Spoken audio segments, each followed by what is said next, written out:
Let start.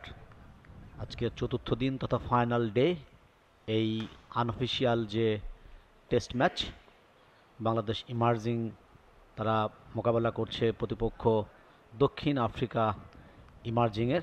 শুভ সকাল, জামিলুর রহমান।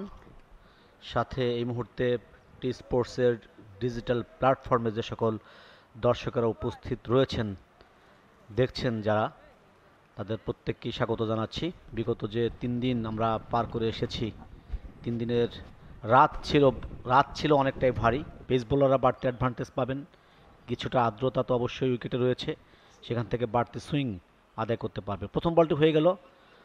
সকালে প্রচুর বৃষ্টি ছিল, আমরা শঙ্কিত ছিলাম অ্যাকচুয়ালি। বোল্ড ইয়র্কার একেবারে ব্লক হলে রেখেছিলেন, স্টাম্প উপড়ে গেল।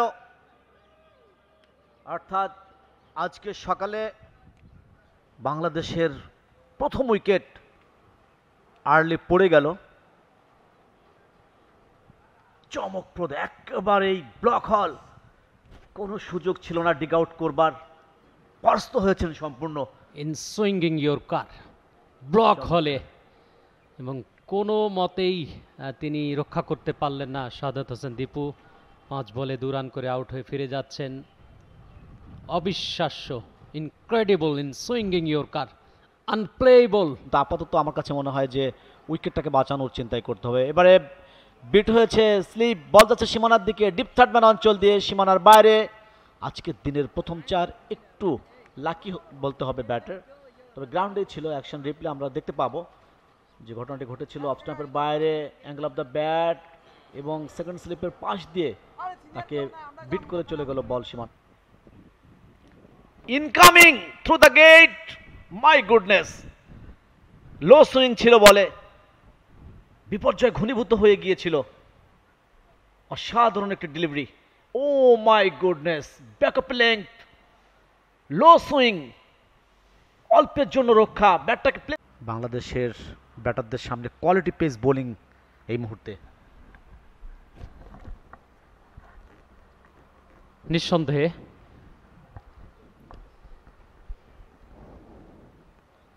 মুখায়না বোলিংয়ে পরিবর্তন। দেন ভার্ন ফরেন তথা প্যাভিলিয়ন প্রান্ত থেকে এর আগে বল করেছেন, তার জায়গায় রিপ্লেসমেন্ট হলো।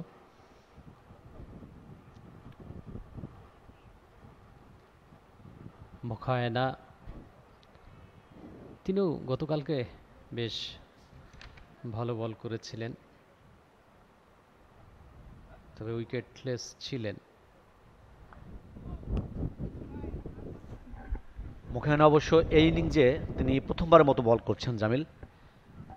তাকে গত ইনিংসে মানে গতকাল তাকে বল করতে আমরা দেখিনি। গতকাল বাংলাদেশ তো অল্প কিছু সময় ব্যাটিং করেছিল, তারপরেই বৃষ্টি শুরু হয়, দেন খেলা বন্ধ হয়ে যায়, পরে আর কামব্যাক করা সম্ভব হয়নি। কল্ড অফ হয় গতকালের খেলা ফাইনালি।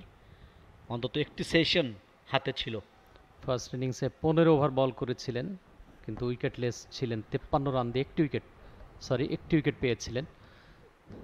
লেগ স্টাম্পের উপরে চমৎকার flick shot, just a single. মুখায়নার যে মুখাবয়ব সেটা কিন্তু অনেকটাই দূর থেকে মনে হয় যেন ওয়েস্ট ইন্ডিয়ান ব্রাভোর মতো দেখায় দূর থেকে। আপনি দেখেন খেয়াল করে। হ্যাঁ, দুই ভাই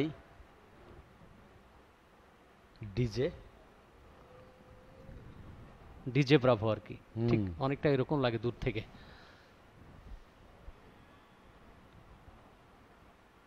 পতাকা উড়ছে বিগত 4 দিন যাবত। ইনকামিং ছিল, স্টাম্পের বাইরে পড়ে ইনকামিং বল, বলের লাইনে গিয়ে ডিফেন্ড করলেন। রান নেওয়ার কোনো অবকাশ এখান থেকেও নেই। চমৎকার ডিসিশন দুজন ব্যাটারের, যে তাড়াহুড়া করা যাবে না, আগে হচ্ছে উইকেটটাকে ইনট্যাক্ট করতে হবে। কারণ দক্ষিণ আফ্রিকা ইমার্জিংয়ের খেলোয়াড়েরা অনেক বেশি উজ্জীবিত এবং আত্মবিশ্বাসী। এই জন্য তারা যাদেরকে চিনে অনেকটা,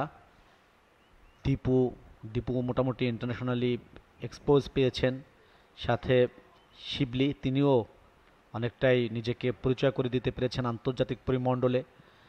তো এই খেলোয়াড়রা তো খেলোয়াড়দের খোঁজ রাখেনি, তাই না?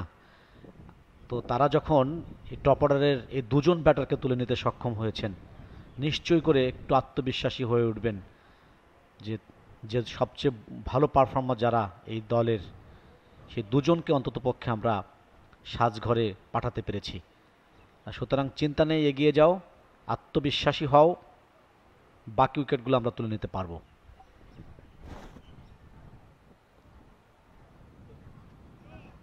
এবারে একটু বাইরে দিয়েছিলেন, ইনকামিং, গুড ডিসিশন আরিফুলের।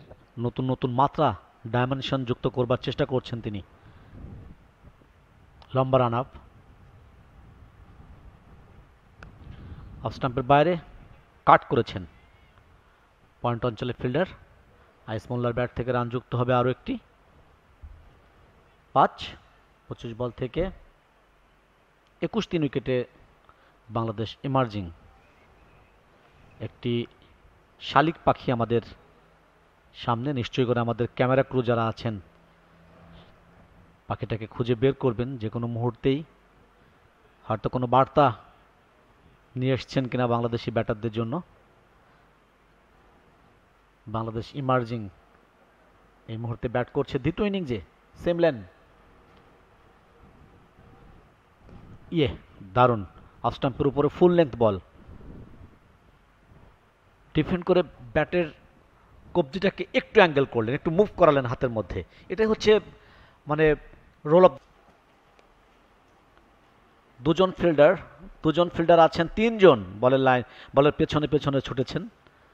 শেষ পর্যন্ত একটি রান, দুটি রান আরও যুক্ত হলো বাংলাদেশের জন্য। অফ স্টাম্পের বাইরে out swinger ব্যাটটাকে depth of the উইকেটে নিয়ে অ্যাঙ্গেল করে স্লিপের পাশ দিয়ে বের করে দিয়েছেন থার্ড ম্যান অঞ্চলের দিকে। সেখান থেকে ফিরে আসতে আসতে আরও দুটি রান বাংলাদেশের জন্য। আস্তে আস্তে হ্যান্ড আই কোঅর্ডিনেশন, আইসাইটটাকে সেট করতে পারবেন, উইকেটে অ্যাডাপ্ট করতে পারবেন, দেন আমার কাছে মনে হয় যে ভালো ব্যাটিং তখন বের হয়ে আসবে। সময় নিতে হবে, ইউ ক্যান টেক টাইম, যেহেতু হাতে সময় রয়েছে, তাড়াহুড়ার কোনো সুযোগ নেই। আবারও ইনকামিং, আবারও ব্যাটের ফেসটাকে ওপেন করে দিয়েছিলেন গালি অঞ্চলে ফিল্ডার। এখান থেকে আরও একটি রান যুক্ত হলো। 90 রানের একটি লিড বাংলাদেশ নিয়ে নিয়েছে অলরেডি, যেহেতু প্রথম ইনিংসে 65 রানে বাংলাদেশ এগিয়ে ছিল, এই ইনিংসে 25 রান হয়েছে। সো টাফ, যদি গতকাল বাংলাদেশ একটি সেশন ব্যাটিং করতে পারতো, এই লিডটাকে আমরা হয়তোবা এতক্ষণ 170-80 জায়গা দেখতে পারতাম, তাই না জামিল? দেন আমরা চিন্তা করতে পারতাম যে না, কিছু একটা হতে যাচ্ছে। এবং এখানে তার মাথায় রাখতে হয়। আরও একটি কারণও থাকে, বোলারকে স্পেসটা কম দেন, পিচিং এরিয়াটা অনেকটাই, যখন আপনি একটু ডেপথ অফ দ্য উইকেটে স্টেপ ডাউন করে ব্যাটিং করবেন, অর্থাৎ পপিং ক্রিজের ভেতর থেকে, তখন অনেকটাই পিচিং এরিয়া ওপেন আপ হয়ে যাবে, স্পেসটা বৃদ্ধি পাবে, তখন বোলার আপনাকে নিয়ে বিভিন্নভাবে খেলতে পারবে। যখন আপনি সামনে এগিয়ে যাবেন, তখন বোলারকে একটু, আমার কাছে মনে হয় যে দোনোমনোভাবেই তার পিচিং এরিয়াটাকে ফাইন্ড আউট করতে হয়। Good length, backup length, short length, বিভিন্ন কিছু চিন্তা করে তাকে এগিয়ে যেতে হয়। এবং সবচেয়ে বড় ব্যাপারটি যে যে বাড়তি সুইং, সেই সুইংগুলোকে আপনি রিড করতে পারবেন ক্লিয়ারলি।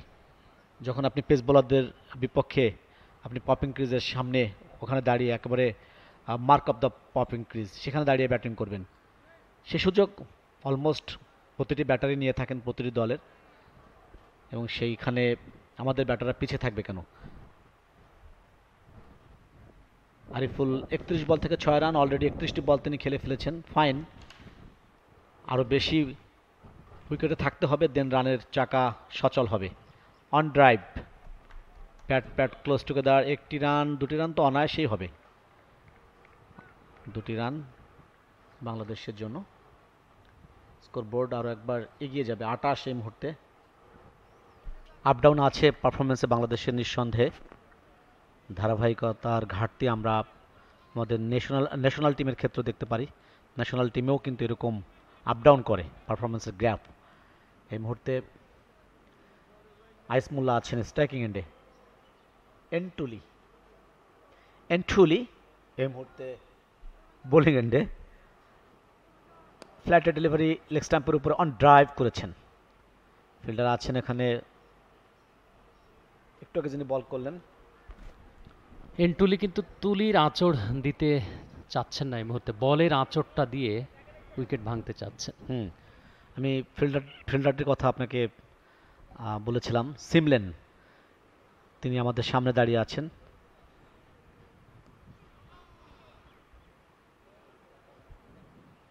মেসোমরফি সিমলেন। হুম, তার যে স্ট্রাকচার সেটি নিয়ে আপনি বলছেন, তার যে শারীরিক ফিজিক্যাল স্ট্রাকচার। এন্টুলি ডান হাতে অফ ব্রেক বোলার, এবারে গ্লান্স করেছেন, ফিল্ডার সেখানে আছেন অবশ্য, ফরেস্টার ফিল্ডিং করছেন, বল যেখানে ফরেস্টার সেখানেই আছেন। বল এবং তার সাথে যে আত্মীয়তার বন্ধন আমরা এই 4 দিন যাবৎ দেখছি, যে কারণে তার নামটি আমরা একদম মুখস্থ করে ফেলেছি এবং তাকে দেখলেই আমরা চিনতে পারছি। হাফ স্টাম্পের বাইরে লেট কার্ড, বল যাচ্ছে সীমানার দিকে, না হাফ স্টপ, পরবর্তীতে নিজেই গিয়ে আবার ফিল্ডিং করলেন, রান পাবেন না। ফ্ল্যাট দিয়েছিলেন, একটু লুপ দিচ্ছেন, ব্যাটিং করতেন, টেস্ট ক্রিকেটটা তারাই খেলতেন ওই সময়কার যারা ছিলেন, কুমার সাঙ্গাকারা, জয়াবর্ধনে, মোহাম্মদ ইউসুফ ইহনা থেকে তিনি মোহাম্মদ ইউসুফে পরিণত হয়েছিলেন, পরবর্তীতে ইউনিস খান অনেক দিন পাকিস্তানের সেবা দিয়েছেন। এরকম জাত ব্যাটার আমরা টেস্ট ক্রিকেটের ক্ষেত্রে আরো বেশি দেখতে চাই। সাধারণ সব ক্রিকেটার, ভিভিএস লক্ষণ, রাহুল দ্রাবিড়, এরা যখন ব্যাটিং করত দেখতে ইচ্ছে হতো। ব্যাটিংয়ের ছন্দ, ব্যাটিংয়ের টেকনিক, ব্যাটিংয়ের যে এত মায়াবী সুর রয়েছে, তাদেরকে না দেখলে বিশ্বাস করা যেত না। লাকি ইনাফ যে আমরা তাদের খেলাটাকে উপভোগ করতে পেরেছি। আপনার মনে আছে কিনা অস্ট্রেলিয়ার সাথে ইডেনে, কলকাতায় ফলোয়ানে পড়বার পরে সেই ম্যাচে রাহুল দ্রাবিড় এবং ভিভিএস লক্ষণ কি অতি মানবীয় ব্যাটিংটা করলো, সেই ম্যাচে ভারত জয়লাভ করলো অবশেষে। অনেক লম্বা লম্বা ইনিংস দেখার সৌভাগ্য আমাদের হয়েছে। ব্রায়ান লারার সেই 400 রান, 365 রান, এরপরে ব্রায়ান লারার যে ফ্লিকগুলো, জি, সেগুলো সুইপগুলো, সুইপ ফ্লিক শটটা বিশেষ করে অসাধারণ, চোখ জুড়িয়ে যেত। এবং লারার যে রেকর্ড ব্রেক হলো, ম্যাথিউ হেইডেন, অস্ট্রেলিয়ান ওপেনার, তিনি যখন এই রেকর্ড ব্রেক করেছিলেন, ওই ম্যাচ দেখার সৌভাগ্য হয়েছিল। কি দুর্দান্ত মনে হয়েছিল যে এই রেকর্ড মনে হয় আর কেউ ভাঙতে পারবে না। কিসের কি, লারা বলল আমার রেকর্ড তুমি নিয়ে নিয়েছো আমি থাকতে। ঠিকই পরের ম্যাচে আবার কয়েকদিন পরে শুনি লারা হচ্ছে 400 রান করে ফেলেছে, অপরাজিত, আনবিটেন। এবং 375 হেডেন করেছিলেন, তাকে টপকে। না, 375 লারা করেছিলেন লারা। প্রথমে, পরে হেডেন 380 করেছিলেন রেকর্ড ভেঙে। লারা আবার 400 রান করে 400 রান করে অপরাজিত থাকলেন। অসাধারণ। স্টাম্পের উপরে ওয়াইড ইয়র্কার, মাস ব্লেডে খেলেছেন, সফট হ্যান্ডে। ডট বলে ওভারের সমাপ্তি, 15 ওভারে খেলা শেষ। দেখুন বখায়না, দুর্দান্ত ফিল্ডিং কিন্তু আমরা লক্ষ্য করলাম। সিলি মিড অফে 32 উইকেটে বাংলাদেশ। এন্টুলি, আমরা ব্যাটারদের গল্প বিভিন্ন সময় বলি, বোলারদেরকেও টেনে আনার যথেষ্ট সুযোগ আছে এবং বাংলাদেশ দলের আরও একটি উইকেটের পতন শেষ পর্যন্ত ঘটে গেল। অফ স্টাম্পের বাইরে পড়া বল, টার্নে ভেতরে ঢোকার মুহূর্তে ক্লোজিং পার্টে পুশ করবার চেষ্টা করেছিলেন, handle of the bat, board পজিশনে ফিল্ডার অপেক্ষায় ছিলেন, চমৎকার একটি ইনস্ট্যান্ট ক্যাচ তালুবন্দি করলেন। গুড লেংথে পড়ে বলটি ভেতরে ঢোকার মুহূর্তে ডিফেন্ডই করতে গিয়েছিলেন, closing of part of the bat, হ্যান্ডেলে লেগেছিল অনেকটাই, ব্যাটের মুখটা অনেকটাই অনসাইডে ছিল। 1 ঘন্টার একটি সেশন শেষ হল। আফটার লাঞ্চ খেলা শুরু হতে যাচ্ছে। পেস বোলারদের যে অগ্নিমূর্তি, ফায়ার বক্স, সেটা আমরা আর্লি ইন দ্য মর্নিং, যদিও খেলা শুরু হয়নি, একটু দেরিতে শুরু হয়েছে, তখন থেকেই আমরা দেখছি। আছেন বোলিং এন্ডে। ইয়েস,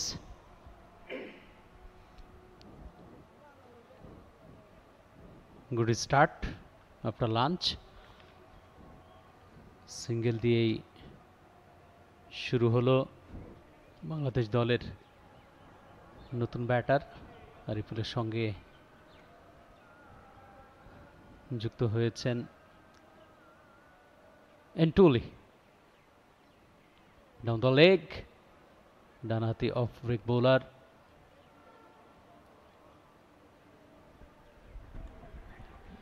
একজন পরিবর্তিত ফিল্ডারকে দেখতে পাচ্ছি মাঠে, ঠিক আমাদের সামনে লং অন অঞ্চলে তিনি দাঁড়িয়ে আছেন। আরিফুল 41 বল থেকে 10 রান নামের পাশে নতুন ব্যাটার প্রীতমকে দেখতে পাচ্ছি, তিনি এসছেন চলনে বলনে তেমনটি মনে হচ্ছে। প্রীতম, ইয়েস, 43 বল থেকে 10 রান তার। পরের ball incoming, closing part of the bat, mid wicket অঞ্চলে ফিল্ডার কুড়িয়ে দিয়েছেন, একটির বেশি রান পাবেন না। আউটফিল্ড অনেক স্লো, অনেক জোরে ব্যাটিং করবার পরেও, রিস্ক পাওয়ারটাকে অ্যাপ্লাই করার পরেও কিন্তু বল সীমানার বাইরে যাচ্ছে না।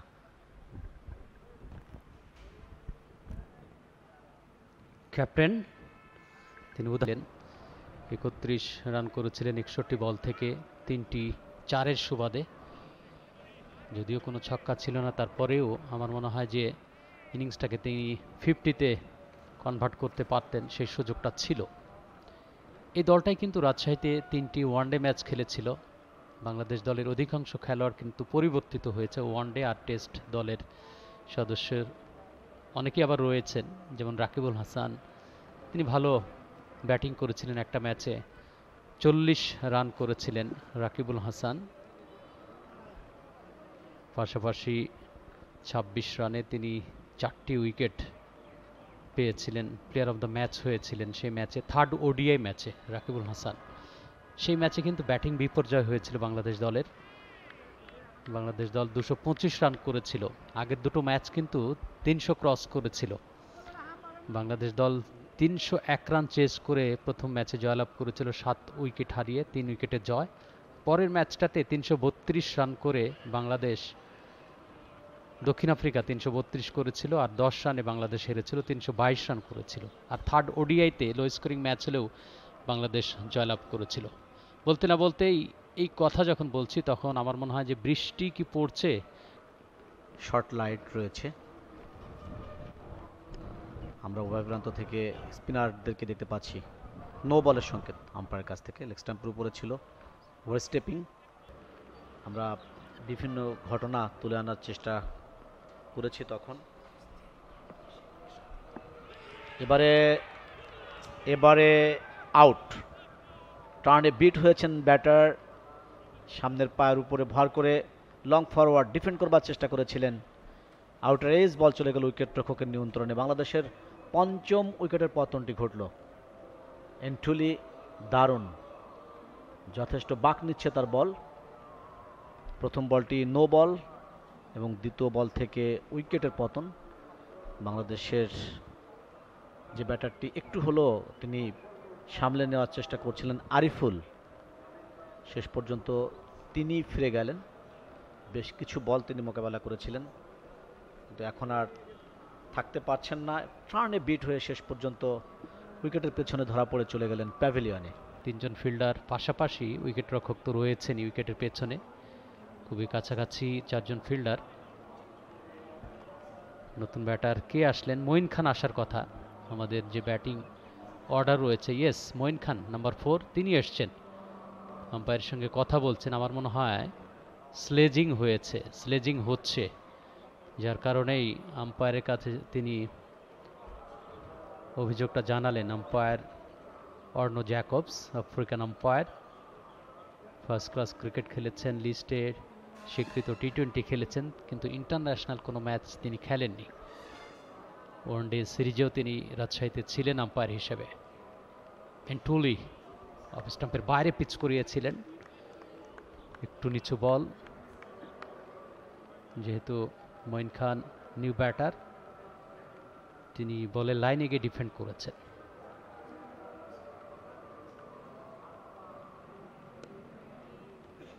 এবার আরেকটু ভেতরে দিয়েছিলেন, আগের বলটা একটু বাইরে দিয়েছিলেন, এবার মিডল স্টাম্পে দিয়েছেন। ইম্প্যাক্টটা মিডল স্টাম্পে। টেক্সট বুক ক্রিকেট, খুব সতর্কতার সঙ্গেই খেলতে হবে। টার্ন যেহেতু পাচ্ছেন এন্টুলি, কাছাকাছি ফিল্ডার রয়েছে, ফুটওয়ার্কটা খুব ইম্পর্টেন্ট এই ক্ষেত্রে। ডেফিনেটলি ফুটওয়ার্ক একজন ব্যাটারকে তার ব্যাটিংয়ের ক্ষেত্রে, রান করবার ক্ষেত্রে অনেক বেশি সহযোগিতা করে এবং অবশ্যই আপনার ফুটওয়ার্ক যদি ঠিক থাকে আপনি ব্যাটার হিসেবে অনেক বড় হতে পারবেন, রান পাবেন, দলের জন্য সব কিছু মঙ্গলজনক হবে, নিজের জন্য। লং ফরওয়ার্ড, আবারও closing part of the bat, এখান থেকে রান যুক্ত হলো বাংলাদেশের জন্য আরও একটি।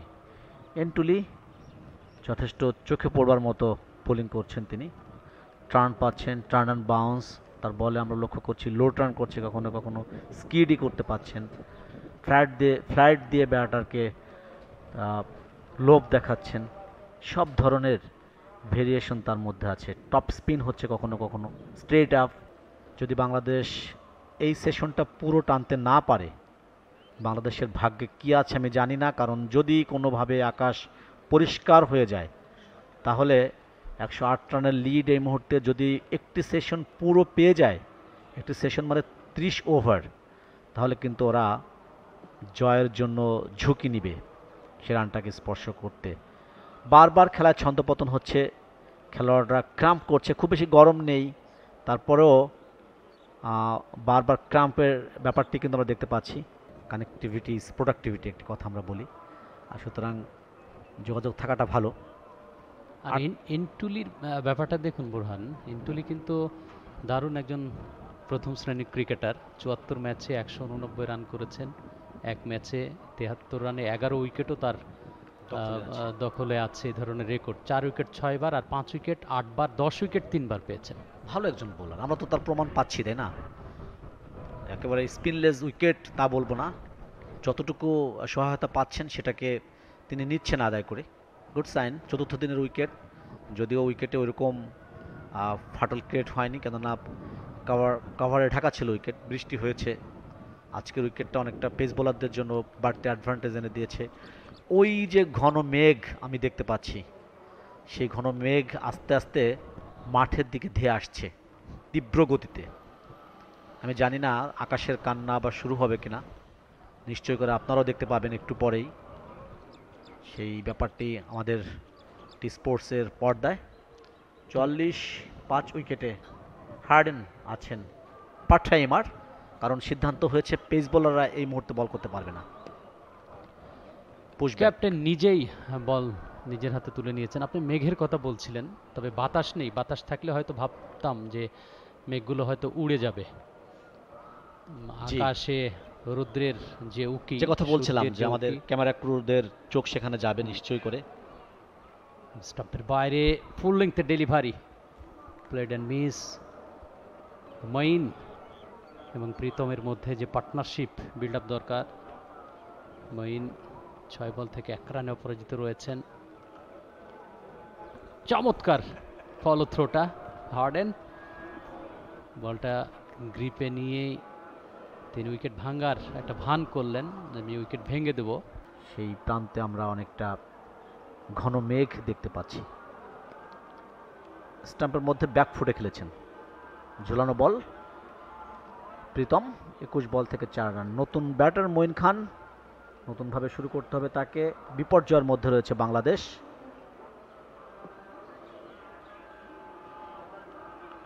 ইয়েস, অল ব্রিটেন বল যাচ্ছে সীমানার দিকে, লং স্টপ জোন দিয়ে যাচ্ছে যাচ্ছে যাচ্ছে এবং শেষ পর্যন্ত সীমানা পার হয়ে গেল, অর্থাৎ আরও একটি 4-এর মার। বাংলাদেশ দলের জন্য 4টি রান যুক্ত হলো। এই 4টি রান যুক্ত হলো হচ্ছে বাই আকারে, যেভাবেই হোক। আমি তো অল ব্রিটেন বলেই ফেলেছিলাম, সেটাই হয়েছে। থ্রু দ্য গেট, উইকেট রক্ষককে পাশ কাটিয়ে সুইং করে বল চলে গেল সীমানার বাইরে। 4টি রান বাংলাদেশের জন্য। যেন এজ হয়ে, লিডিং এজ হয়ে তাদের কাছে চলে যায়, এই ধরনের একটা প্ল্যান ফিল্ডিংয়ে সাজানো হয়েছে। এন্টুলি টস টপ অফ স্টাম্পের উপরে চমৎকার কভার ড্রাইভ, এক্সট্রা কভার দিয়ে বল যাচ্ছে সীমানার দিকে, একেবারে সীমানা দড়ির কাছাকাছি জায়গায় গিয়ে চমৎকার স্লাইডিং এফোর্টে হাফ স্টপ করলেন, পরবর্তীতে কুড়িয়ে ফেরত পাঠালেন। 2টো রান। আউটফিল্ড স্লো হয়ে গেছে বোরহান, যার কারণে এটা কিন্তু 4 হয়ে যেত যদি আজকে মাঠটা শুকনো থাকতো। পানি নিষ্কাশন ব্যবস্থা এই মাঠে উন্নত মানের আমরা জানি, তা সত্ত্বেও যেহেতু সারা রাত বৃষ্টি হয়েছে, দিনে বৃষ্টি ছিল, খানিকটা ভারী তো অবশ্যই থাকবে। ভেজা মাঠ, আউটফিল্ড, এবং সেখান থেকে 4 পাওয়াটা একটু কঠিন। বল খুব থেমে থেমে যায় সীমানার দিকে। মাটির সাথে আমরা যে বলি না যে মাটি কামড়িয়ে বল সীমানার বাইরে, তো এই ব্যাপারটা কিন্তু ঘটছে। মাটির কামড়ে কখনো কখনো বল দাঁড়িয়ে যাচ্ছে। এবং প্রীতম 24 বল থেকে 6 রান নামের পাশে 2টি রানের সুবাদে তার স্কোরটা হেলদি হচ্ছে। বারবার খেলা বিঘ্নিত হচ্ছে, নতুন ব্যাটার মাঠে আসছেন, যেহেতু নিয়মিত বিরতিতে উইকেটের পতন ঘটছে। খুব বেশি ডিফেন্সিভ ফিল্ডিং সাজানোর কোনো সুযোগ নেই। অ্যাটাকিং ফিল্ড সেট আপ হচ্ছে, ফিল্ডাররা কাছাকাছি জায়গায় আছেন। স্কোয়ার অফ দ্য উইকেটে কাট করেছেন উইথ টার্ন, বল চলে গেল পয়েন্টে দাঁড়িয়ে থাকা ফিল্ডার অফ স্টাম্পের বাইরে। মাত্র একটু দূরে একজনই মাত্র ফিল্ডার আছে, আর সবাই অন সাইডে একদম ব্যাটারের ঘরের দরজায় দাঁড়িয়ে আছে। এবারে ফ্লিক করেছেন ফিল্ডার, বুট হিলে দাঁড়িয়ে আছেন যিনি, তার পায়ে লেগে ফিরে আসলো বল। আকরাম খান। এই বৃষ্টি আসন্ন ছিল, তখনই কালক্ষেপণ করার জন্য হেলমেট চাওয়া, এ ধরনের অনেক কৌশল আশ্রয় নিয়েছিলেন এবং বাংলাদেশ দল সেই চ্যাম্পিয়ন্স ট্রফিতে হল্যান্ডকে পরাজিত করে খেলার যোগ্যতা অর্জন করেছিল বিশ্বকাপে। পরবর্তীতে তো চ্যাম্পিয়ন হয়েছিল কেনিয়াকে হারিয়ে। কালক্ষেপণ বলে একটা কথা আছে। ফাইনালটা কিন্তু 2 দিন হয়েছিল। আমরা দেখেছিলাম বাংলাদেশের মানুষের ক্রিকেট প্রেম সেদিন। অনেকে তারা মাঠে গিয়ে মাঠ শুকানোর জন্য বিভিন্ন পন্থা অবলম্বন করেছেন। আমাদের যারা স্পেকটেটার্স বা দর্শক যারা ছিলেন, তারাও মাঠে নেমে গিয়েছিলেন গ্রাউন্ডসম্যানদের সাথে। টাওয়াল দিয়ে, হ্যাঁ, হেলিকপ্টার দিয়ে বাতাস দেওয়া হয়েছিল মাঠ শুকানোর জন্য।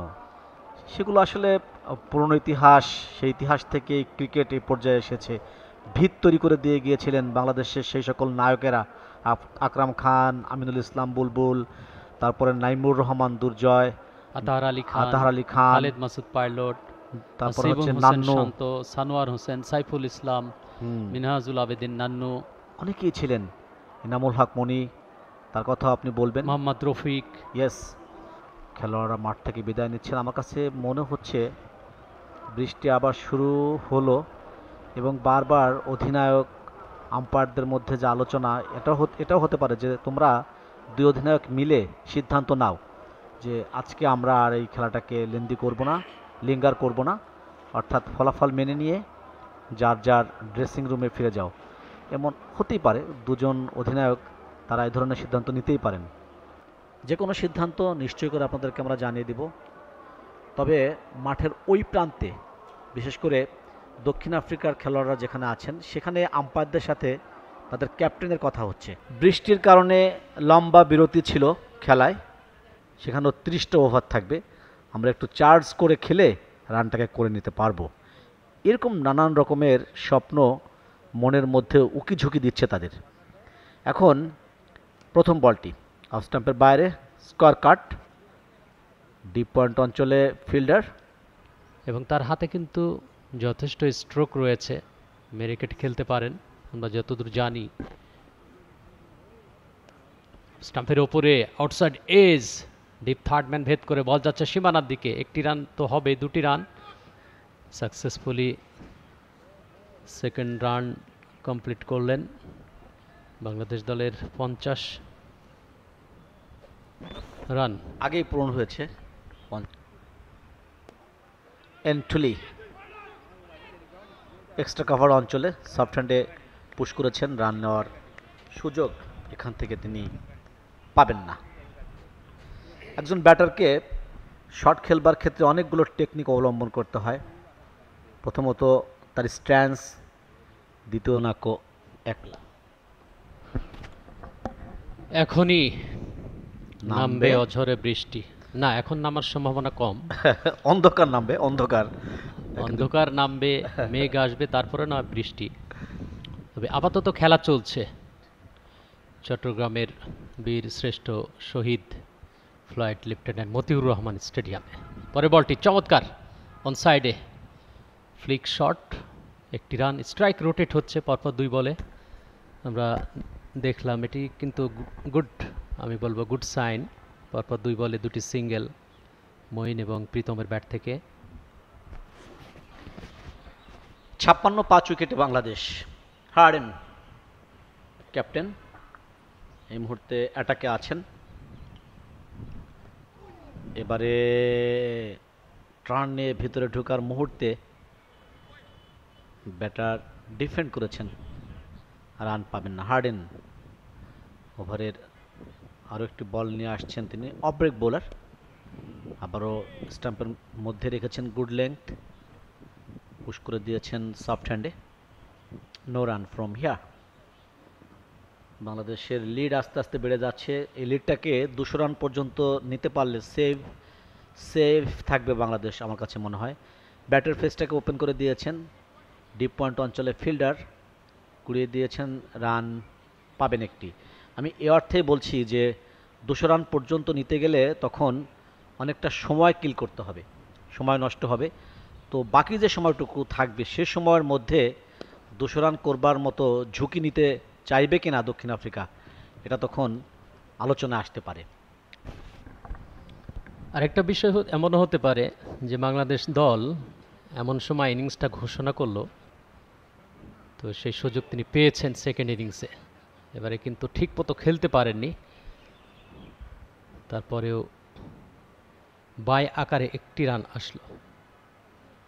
ডিফেন্ড করেছিলেন ব্যাটার প্রীতম, হয় এবং জাতীয় দলে চান্স পাওয়াটা যত না কষ্টের, চান্স পাওয়ার পরে টিকে থাকাটা তার চাইতে বেশি বড় কষ্টের বা টাফ। স্বাধীনতা অর্জনের চাইতে স্বাধীনতা রক্ষা করা কঠিন, একটি কথা আছে না। লেগ স্টাম্পের উপরে ঝাড়ু শট, বল যাচ্ছে সীমানার দিকে, কেউ আটকাতে পারবে না, আমার চোখ বলছে তা। সীমানার বাইরে 4 রান। একেবারে লং লেগ অঞ্চলটা ফাঁকা ছিল, সেই ফাঁকা অঞ্চল দিয়ে বলটাকে সঠিক ডিরেকশনে পাঠিয়ে দিয়েছেন সীমানার ওই পারে।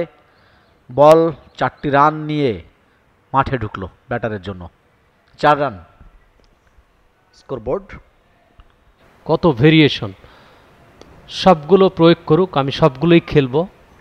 তখন বিরক্ত হয়ে দেখা যাচ্ছে যে ওই বোলারটা নিজেই নিজেকে সরিয়ে নিচ্ছে বা হাল ছেড়ে দিচ্ছে। তখন কিন্তু সেই প্রপার বা পারফেক্ট বোলিং যে ভেরিয়েশন সেগুলো কিন্তু আর তিনি পাবেন না। তখন ওই সময়টা আসবে ব্যাটারের জন্য। অবশ্যই তার জন্য একটু সময় নিতে হবে। আবারও ফ্রন্ট ফুটের উপরে খেলেছেন, ফ্রন্ট ফুটে গিয়ে ডিফেন্ড করেছেন, স্পিনটাকে একদম কাট অফ করে দিচ্ছেন ভেতরে ঢোকার আগেই।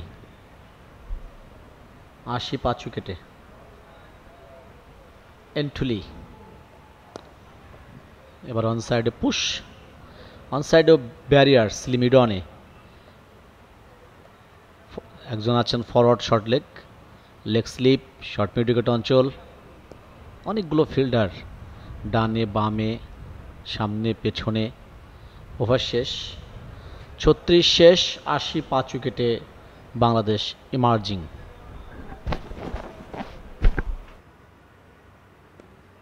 স্ট্রেট আপ, পিচিং এরিয়াটাকে ভালোভাবে তিনি বুঝে নিয়েছেন।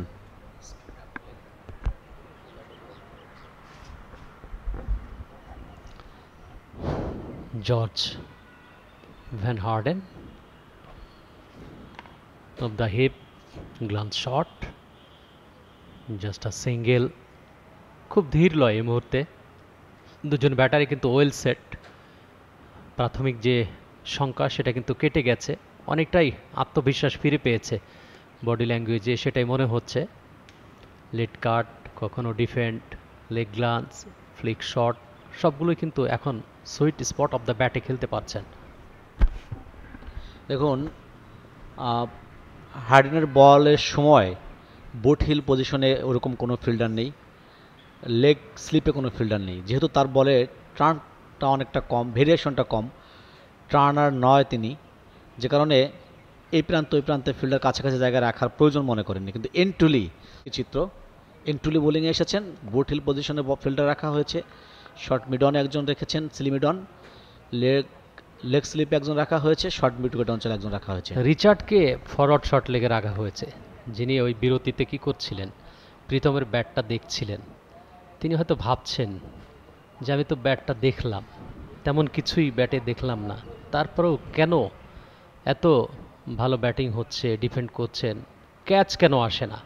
ব্যাটের কি কোনো জাদু রয়েছে? পরের বল সামনের পায়ের উপরে ভর করে আরও একবার ডিফেন্ড করেছেন।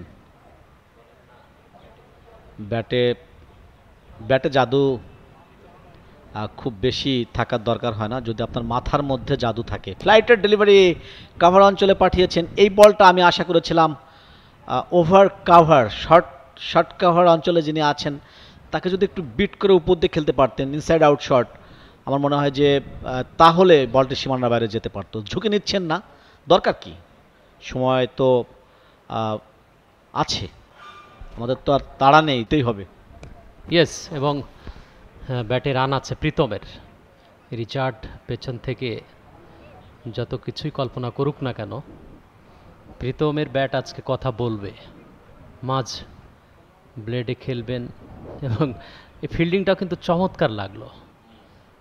স্লিপ করে অনেকক্ষণ তিনি চলেই যাচ্ছিলেন সবুজ ঘাসের গালিচার উপর দিয়ে। ঘাসের পুকুরে সাঁতার কাটা, আমি এই বাক্যটি বলি ফিল্ডাররা যখন এভাবে ফিল্ডিং করে। এবারে লেগ স্ট্যাম্পের উপরে সোজা বল, ফুল লেংথের, সেটাকে সুইপ খেলবার চেষ্টা করেছিলেন, ফিল্ডারের গায়ে গিয়ে লাগলো। কত ফিল্ডার আসলে, মনে হচ্ছে 22 জন দাঁড়িয়ে আছেন এই প্রান্ত ওই প্রান্তে, রান নেই।